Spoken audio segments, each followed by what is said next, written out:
استاذ محمود حبيبي، عايزين بس فكره من بتوعك للمكان، عندنا ماركتنج ان الحلو بتاعك، بس معلش مفيش بادجت. امورنا يا كتالوج وعماله ولا يشغلك الكلام ده ولا ربع كلمه.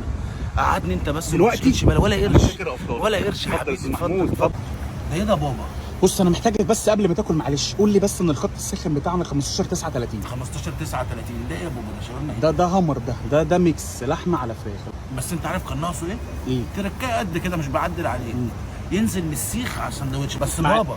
محتاجك بس تركز معايا في المحتوى، ان احنا تقول ان احنا في التجمع الاول واللوكيشن جامد والنافوره والحاجات دي، فاهم؟ هو باين والله باين. محتاج تقولها؟ هو اصل هو باين الدنيا كلها يا رك خفيف. تركايه لاخويا الصغير، الحواوشي روح الماركتنج. انا مجهزهولك، اتفضل اهو.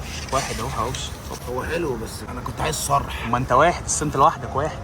قصدك واحد قصاد واحد؟ اه ما في مليون بيشوفوا علشان تمام. العين بتاكله الاول. تمام. في عندي حواوشي عليه بقى شاورما فراخ او شاورما لحمه. انا مدمن ميكسات، لازم تجيبهولك. مركز حالا.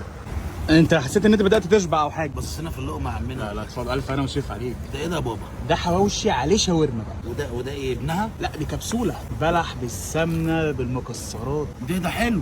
اه طب ما احنا لسه ما خلصناش الحادق. ما انت فول شبعت. تاخد بعديه شويه رايب مانجا. ما ده الطبيعي اللي احنا بنعمله اصلا. وده العادي يعني؟ اه طب تاخد رايب فراوله. عادي برضو، ده اللي بيحصل عادي الطبيعي. يا راجل مش اضافه يعني.